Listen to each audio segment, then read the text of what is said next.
All right, so as we mentioned, or as I mentioned, at the end of the last class period, today was just going to be set aside to work some example problems, and I have chosen to bring a random circuit analysis textbook from my office. And so we're going to start with a problem that involves a dependent source, because I believe I've assigned one of those to you for your parallel RLC circuit homework, and another problem involving a dependent source for your series RLC homework. So it might be useful to you guys for me to work an example with you.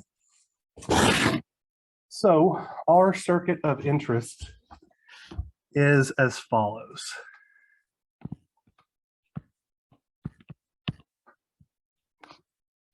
We're going to have a 7.5 volt source.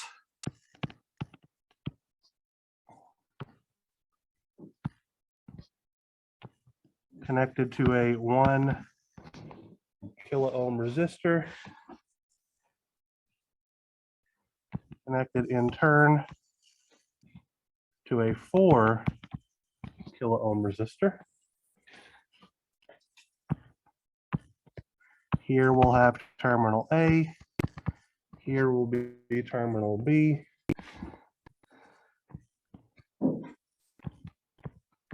We will have a you said it's a boring number? Yeah, I don't even think the capacitors used in rail guns get more than double-digit farads.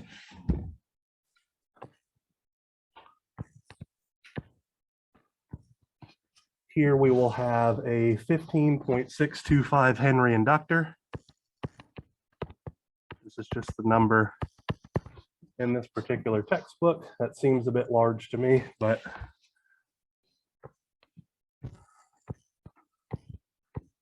then we will have a dependent source with the following polarity, where this will provide 16 times 10 to the 3.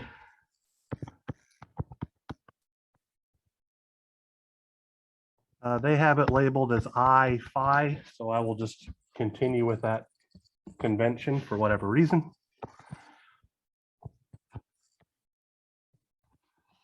We have a 24 kilo ohm resistor,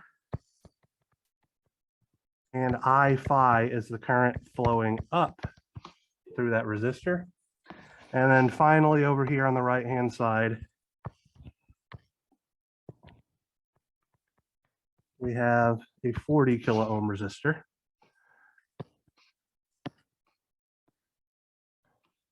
And let's include our switch in such a way that it is going from position A to position B at t equal to 0. And I want us to find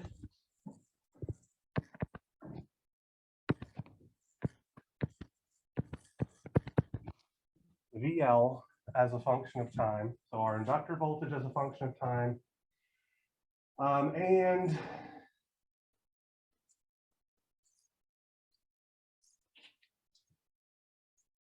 let's just stick with that for now. I was going to say we could try to find I phi as well, but that's going to be a little bit complicated. And I think we're making the problem complicated enough for right now, just by including our dependent source. Okay. So this is our circuit of interest. And our goal here is to determine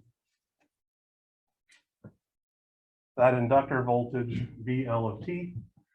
It should be pretty obvious to you guys that that inductor voltage VL of t will also be the capacitor voltage VC of t during the transient condition, because as this switch changes from being closed at position A to being closed at position B, that places the capacitor directly in parallel with our inductor, which is going to be in parallel with some equivalent resistance represented by this resistor network in combination with that dependent source.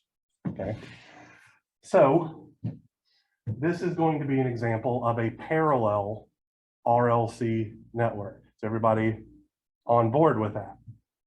Now, obviously, L and C are very well defined, but the equivalent resistance here is going to take a little bit of work because of the presence of this dependent source. So let's do things slightly out of order here. Instead of analyzing the circuit at t is equal to 0 minus, then t is equal to 0 plus, and we shouldn't need to do anything at infinity here because we don't have any independent sources in. Let's first figure out what alpha and omega naught are for this circuit, which is going to involve us determining the quantity REQ, right? So if I'm trying to find REQ in a circuit like this, what specifically am I looking for? The Thevenin equivalent resistance seen by the energy storage elements, meaning the capacitor and the inductor, during the transient condition. So that means I take my capacitor and inductor out and look in through the terminals where they used to be. So if these terminals represent effectively B and ground during the transient condition, then I would have my dependent source, 16 times 10 to the 3 I phi, like so.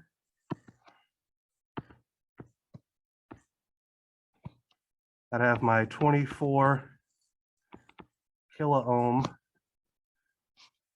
resistor through which a current of I phi is flowing. And then I would have over here my 40 kilo ohm resistor. All right. And our goal is to find the equivalent resistance of this network. So how do we find the equivalent resistance of a network that contains a dependent source but doesn't contain any independent sources? Test source method, okay? All right, so applying the test source method, we can either apply a voltage source and determine the test current, and the ratio of the voltage source that we apply divided by the test current that we find gives us the equivalent resistance. Or we can apply a test current source, and the voltage drop over the test current source divided by the current supplied by the test current source tells us what the equivalent resistance of the network is. So, Sarah, should we use a voltage source here, a test voltage, or test current? Test current, okay. I tend to agree. Should we use a test current source direction up or direction down? Down, okay. I also tend to agree with that, although the direction here really shouldn't matter all that much. I'm going to choose 1 milliamp because I know that my resistor values are on the order of kilo ohms. And so this is just to prevent me from getting voltages, which really don't matter in this case, but I don't want to get voltages that are in the thousands of volts. Okay. Because of the direction of my test current source,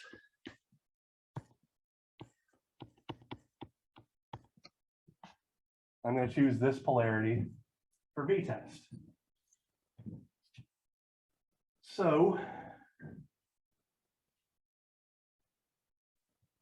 what analysis method would you care to use?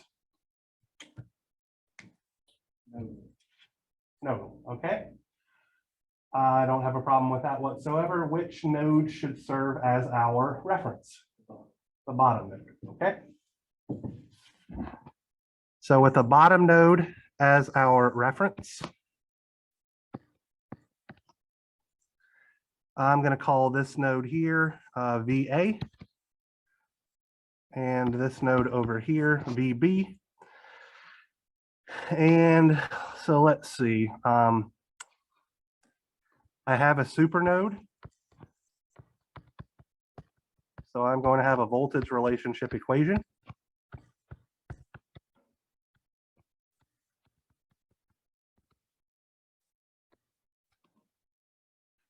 So I can see that VB minus VA is equal to 16 times 10 to the 3 times I5. That's my voltage relationship equation for my voltage source. I obviously have a controlling variable because I have a dependent source, so I need to express the quantity I5 in terms of my nodal voltages.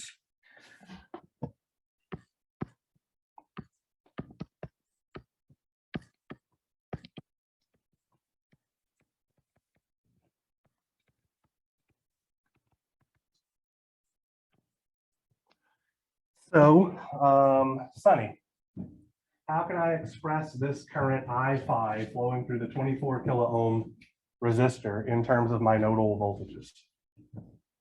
I guess it would be better to do it this one down here where we've actually defined our nodal quantities.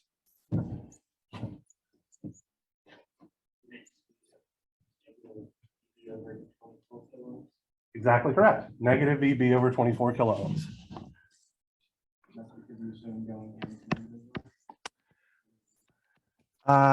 One moment and I will explain it. So negative VB over 24 kilo ohms. Okay, so I5 is negative VB over 24 kilo ohms because the current originates at ground, which has a potential of 0 volts, and it ends at VB. So the voltage drop, positive polarity on the bottom, negative polarity on top, is 0 minus VB or negative VB, and then we divide it by the resistor value of 24 kilo ohms. So whenever we're applying the nodal analysis technique, we're looking for a current. It's the nodal voltage where it starts minus the nodal voltage that it flows to divided by the resistor value. All right, so we only need one more equation, right? We're going to need to perform KCL at our supernode, which is going to be the current leaving node A and node B summed together. So KCL at supernode A, B, we see that we have 1 milliamp flowing out. We have VB over 24 kilo ohms flowing out. And we have VB over 40 kilo ohms flowing out. And we'll set all three of those equal to 0. So we have 3 equations and 3 unknowns. So to me, I'm going to solve this as a 3x3 system and not worry about any substitutions because my calculator, assuming the batteries hold out on me, are able to solve this system.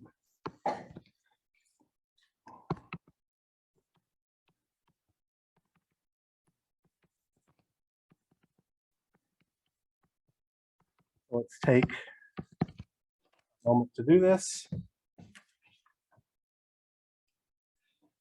So for my first equation, which is going to be my voltage relationship equation, I have negative VA plus 1 VB minus 16 times 10 to the 3 I5 is equal to 0.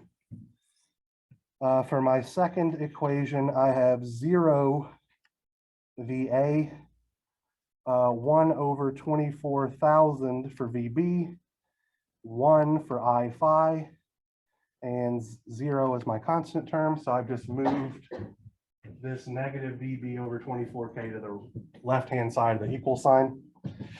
And then for my final equation, I have 0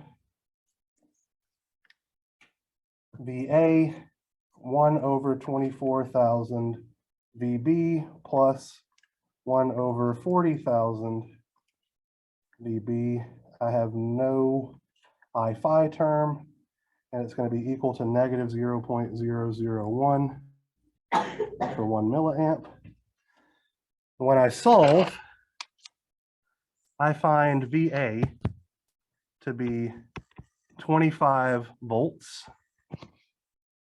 excuse me, negative 25 volts, VB to be negative 15 volts, and I phi, so let's see, 0.625 milliamps, so that's going to be 5/8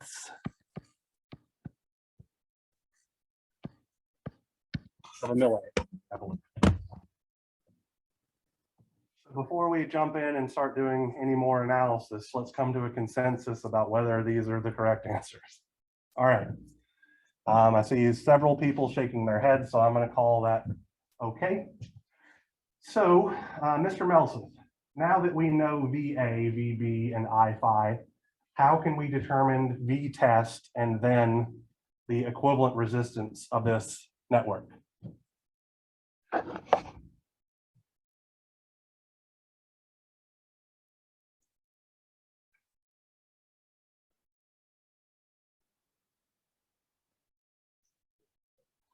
So V test will be negative VA, right? Because the positive polarity terminal of V test is associated with ground. So it will be 0 minus VA. So V test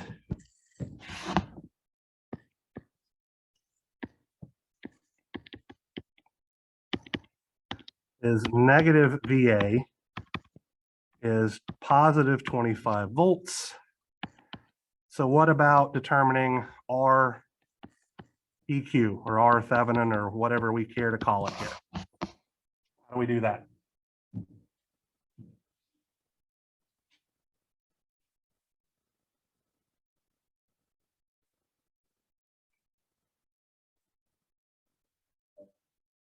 Right. So we simply divide our test voltage of 25 volts by our test current of 1 milliamp, giving us a value of 25 kilo ohms. So that is our equivalent resistance. So as an aside here, we know that since this is a parallel RLC circuit, what's alpha supposed to be, Alexis? You got to look at your table, look at your table.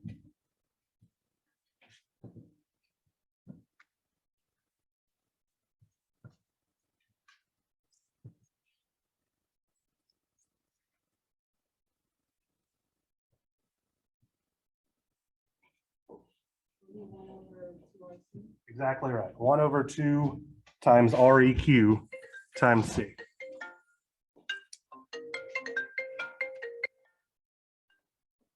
I apologize.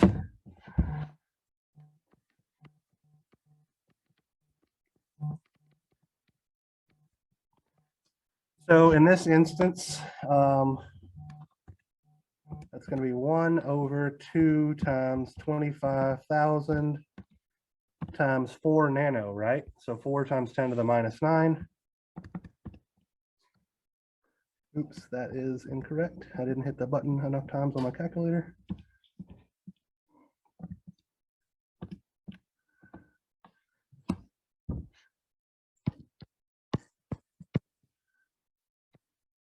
So I get an alpha of 5,000 neppers per second.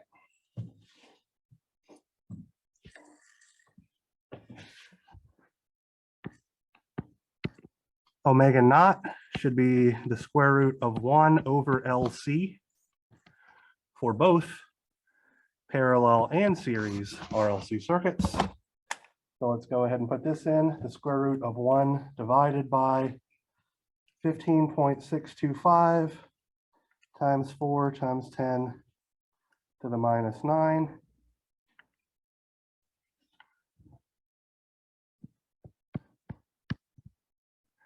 And we get 4,000 radians per second. So, Caleb, is this circuit overdamped, critically damped, or underdamped?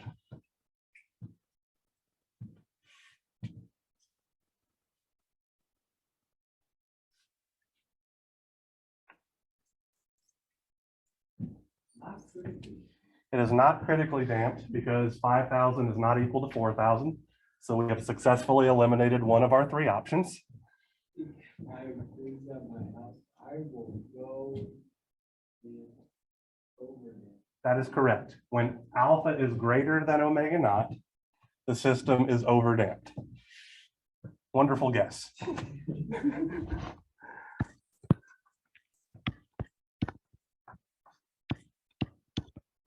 All right, so because the system is overdamped, we're going to need to know what our natural frequencies S1 and S2 are, as we discovered last class, and it's also critically important for us to calculate them, right? So let's go ahead and take a moment to do that. S1 will be negative alpha plus the square root of alpha squared minus omega naught squared. And S2 will be negative alpha minus the square root of alpha squared minus omega naught squared. So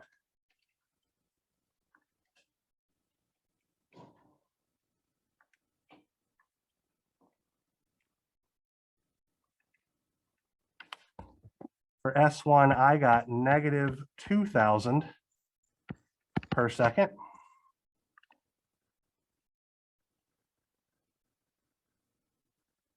And for S2, I get negative 8,000.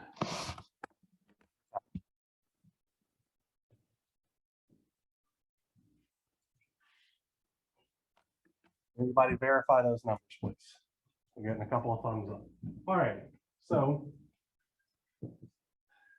is there any other work we need to do here in determining what the general form of the response will be? I don't think so. Now we can get into analyzing the circuit at t is equal to 0 minus, 0 plus, etc. Alexis, are you ringing your fingers or raising your hand? I was wondering how you got 4,000 radians per second. Because I did it and I ended up with 4,283. All right, there is always a possibility that I made a dumb mistake here, so let's check things out, okay? So we have the square root of 1 over, let me scroll up here. I believe it's 15.625. And then we multiply that by 4 times 10 to the minus 9. And yeah, 4,000. I read it as 13,000. Oh, okay. I apologize for my penmanship. All right. So are we ready to analyze the circuit at t is equal to 0 minus? So I'll do that on a separate sheet of paper. So at t is equal, let's scroll up here real quick. What we did was just get REQ just to get alpha. Yeah, yeah. So at t is equal to 0 minus, what's going on with everything to the right of terminal B? What was that, Jackson? Yeah, it's its own circuit, not connected to anything, right? Are there any independent sources or excitation functions acting on anything on the right-hand side? No. So it stands to reason pretty easily that VL of t at 0 minus should be 0. Obviously, IL at 0 minus would also be 0.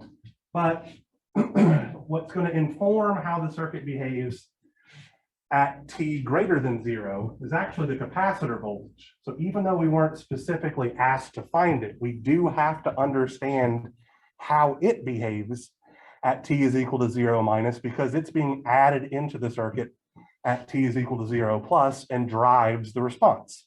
Okay, so I'm going to redraw this circuit at t is equal to 0 minus.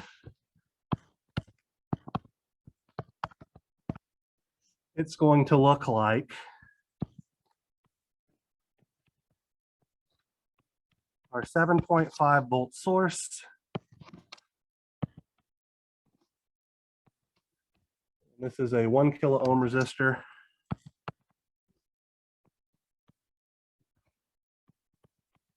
Four kilo ohm resistor. This is my capacitor voltage, VC at 0 minus, which is an important quantity. Then I have over here my inductor.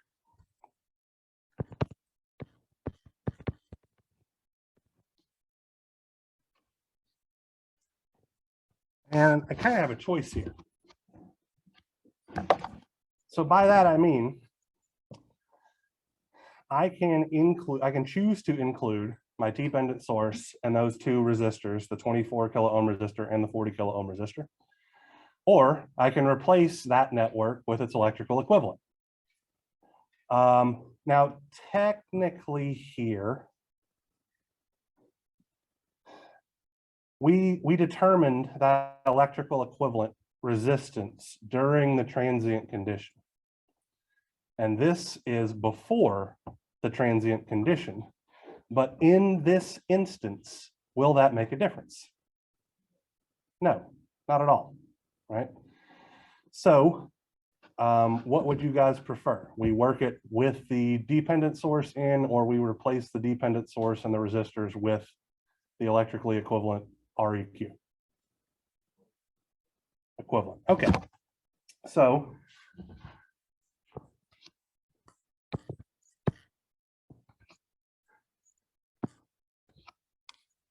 this is going to look like a 25 kilo ohm resistor here. Now, if we were interested in finding the quantity I phi, we couldn't do this substitution, right? Because that gets buried in that, what do you want to call it? Equivalent relationship, okay?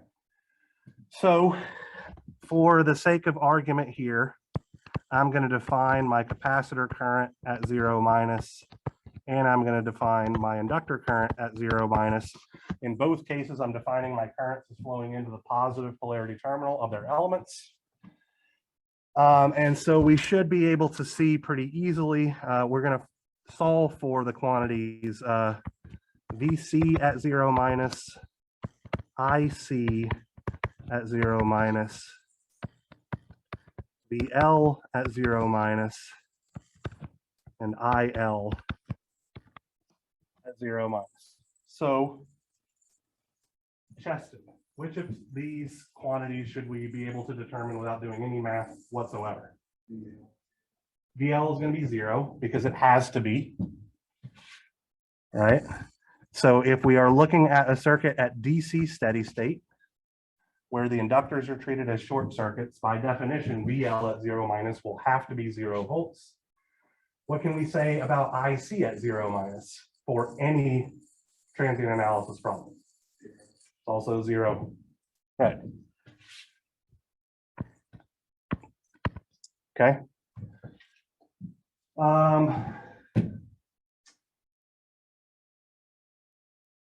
Luke, I believe, right?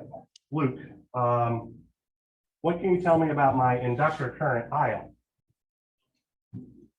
It's 0, right? Because it's not connected to anything capable of really doing anything. So that seems reasonable. And if you don't mind, tell me how we might go about figuring out what our quantity VC is. Okay, you're absolutely correct there, because the capacitor is in parallel with the 4 kilo ohm resistor. They have to have the same voltage drop. How might we go about solving for that quantity?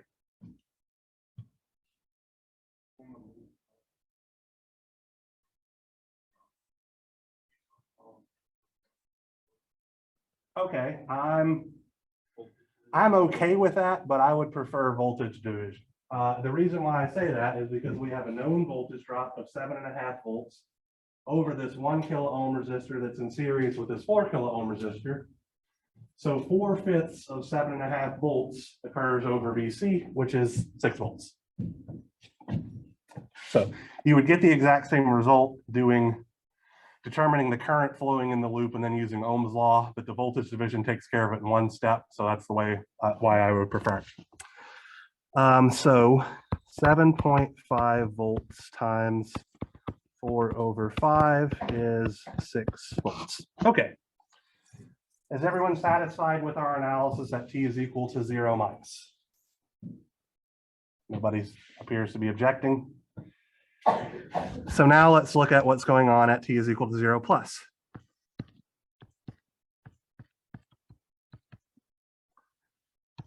So at t is equal to 0 plus,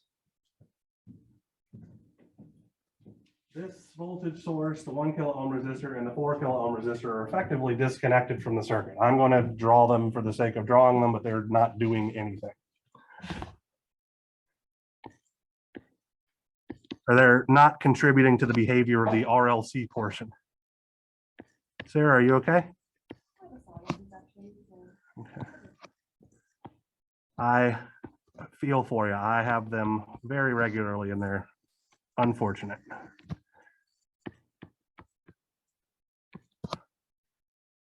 All right, so over here on the right-hand side,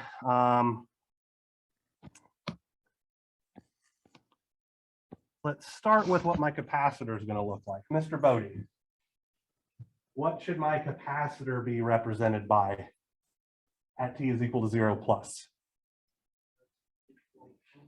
A 6-volt source having the exact same polarity as the quantity VC is 0 minus. So 6 volts, because the capacitor voltage cannot change abruptly, and with the same polarity, so positive polarity on top. So there's our 6-volt source. Mr. Smith, what should I replace my inductor with? So because it has to be 0 amps, it should actually be an open circuit, right? Yeah, a short circuit provides 0 volts for sure. An open circuit provides 0 amps. So here's our open circuit for our inductor. And our 25 kilo ohm resistor is going to look like a 25 kilo ohm resistor. So I can say that IL at 0 plus is that guy. Here is VL at 0 plus. And I understand that we are likely beating these quantities to death, but I'm okay with it. We're going to specify all of them.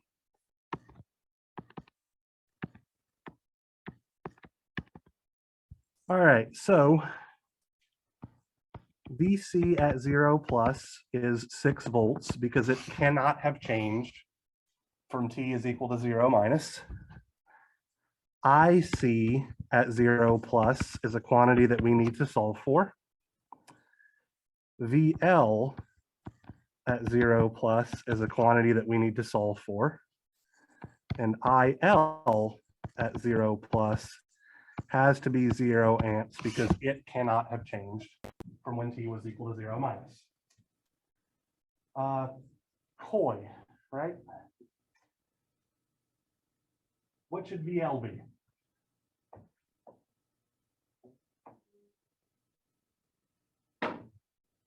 There's a voltage drop over the inductor.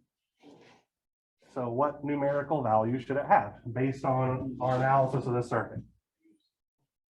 Positive 6 volts, right? Because it's defined with the same polarity. Positive polarity on top, positive polarity on top, negative on bottom, negative on bottom.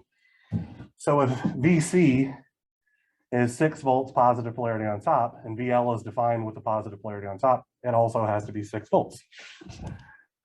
Now, your flipping of the sign there is appropriate for determining our capacitor current, right?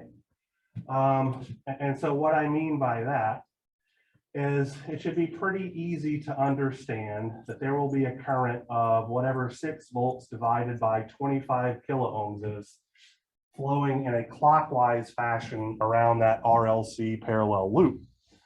But the current that we're looking for, IC, is specifically in the opposite direction of that, so we will need to change the sign. So that's going to look like negative 6 volts over 25 kilo ohms.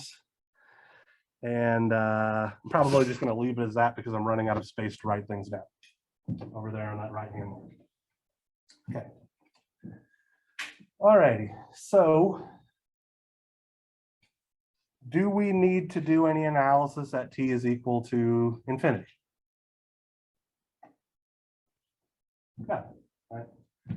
The RLC portion of our circuit over here doesn't have any independent sources that are still connected.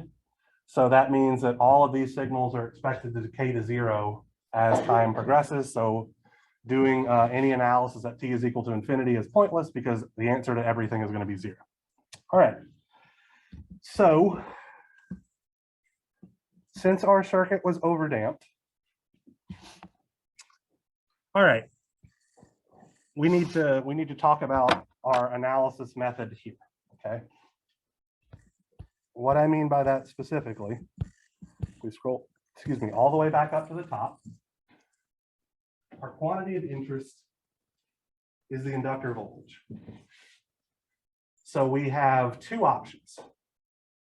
We can find the inductor voltage by determining the coefficients of the inductor current and then using the fact that it's going to be L times S1 times A1 and then L times S2 times A2 to give us the coefficients of the inductor voltage. Or we can exploit the fact that since this inductor is in parallel with a capacitor during the transient condition, we can simply find the capacitor quantities directly and then use them. So which of the two methods do you want to do? The capacitor. All right. So we know that VL and by extension VC of t, because they're in parallel, will be of the form A1 e to the S1t plus A2 e to the S2t. And because my my values at t is equal to infinity or 0, I don't need to add that plus VC at infinity here. It's already taken care of, right? So VL, or I'm gonna make a mistake if I do that. So I'm just gonna call it VC at 0 will simply be A1 plus A2, right? Because the exponential functions evaluated at t is equal to 0 are going to go to 1. And so from that, our first equation is A1 plus A2 is equal to 6 volts. So this is what's happening. I want to be specific here. At t is equal to 0 plus, because the inductor voltage was not 0 at 0 minus. So I do need to make that caveat here. We're going to understand what it does for t greater than or equal to 0 plus, and we'd have to use our initial condition at 0 minus to define what it did, because this guy does not have to be a continuous function. All right.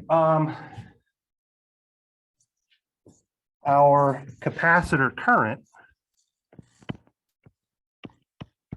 IC of t, will be C times the derivative of the voltage, which in this case is going to look like C times S1 A1 e to the S1t plus S2 A2 e to the S2t.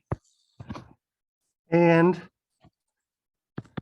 we know then that IC at 0 plus is going to look like C S1 A1 plus C S2 A2. And therefore, we're going to have 4 nanofarads times negative 2000 per second times A1 plus 4 nanofarads times negative 8000, if my memory serves me, per second times A2 is equal to negative 6 volts over 25 kilohms, I believe. So we have our system here. There's equation 1, there's equation 2. Let's solve for A1 and A2.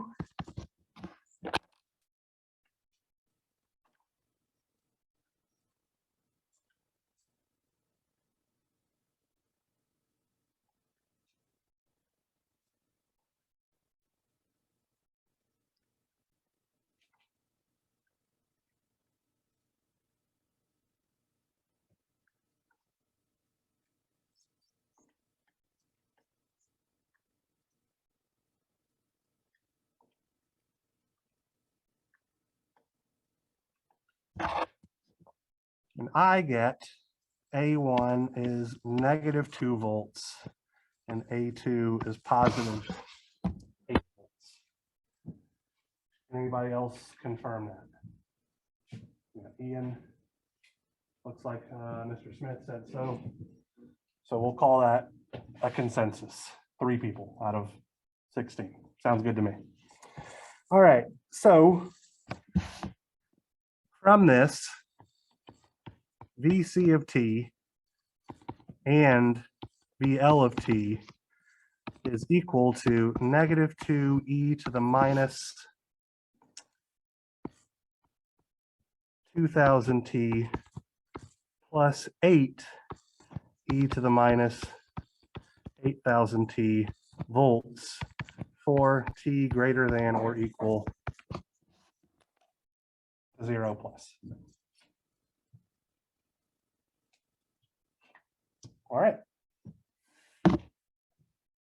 So, do you guys want to work another one, or do you feel comfortable to approach your first 2 homework sets on this material? Brandon. Please go over with all of the main At the very top. So if we were to move dependent source to say where the capacitor was, would you still be able to treat it as though use REQ like we did before, or would it change it to change our voltages, things that we're looking for? So I'm not entirely sure that I understand what you mean by put it where the So capacitor. like switch the places of the capacitor dependent source. Okay, so if we switch the position of the capacitor and the dependent source, so obviously our initial conditions and everything would be 0. The dependent source, you're changing the dependent source. Yeah, so I mean, it would change the way that the circuit behaves, but I mean, if we switch the positions of things that aren't connected in series or aren't connected in parallel, that's kind of expected to happen.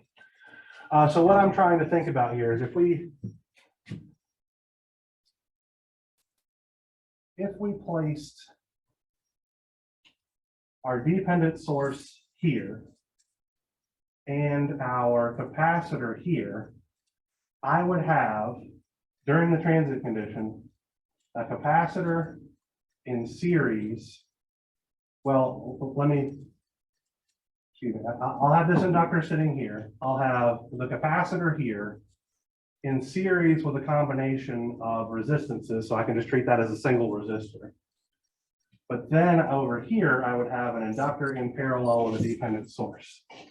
So I would argue that that likely means that the circuit would no longer be a series parallel circuit or a parallel RLC circuit. It will be a generic RLC circuit, which is actually the next topic that we're going to talk about. We're going to start that on Monday.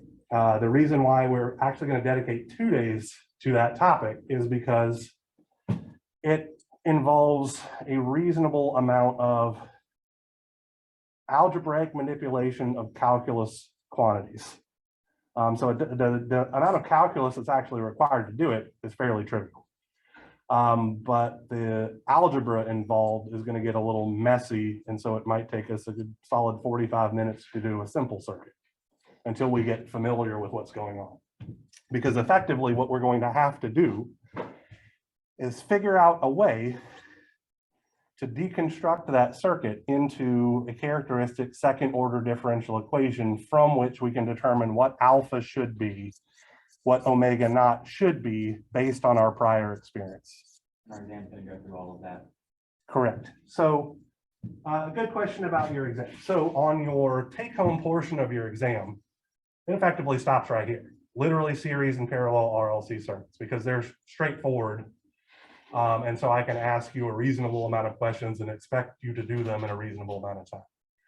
With regards to the general second order circuits, so not strictly series, not strictly parallel, or circuits that contain two uncoupled inductors or two uncoupled capacitors, the amount of time that it takes to do the setup of determining the second order differential equation is so long such that I wouldn't feel comfortable giving you that on an in-class portion of the test, because it, depending on how quick you are and how good you are at making these kind of weird substitutions, it could genuinely take you an hour to do one of those problems. Like my homework set for those 2 days of lectures is literally 2 problems, because they're tedious. They're not hard at all. Once you get the differential equation bit taken care of, it is nothing different than what we've been doing. So I want to spend enough time with you, giving you tips and techniques about how to make these substitutions and, you know, what to do in this case and what to do in that case. So that's why I break it up into 2 days. Were you raising your hand, Caleb? Okay. Yeah. All right, so I ask again, what do you guys want to do? Want to work another example? You want to knock off 20 minutes early so you can go ostensibly work on some homework, but we both know that's not going to happen. All right, homework it is. See you guys on Monday.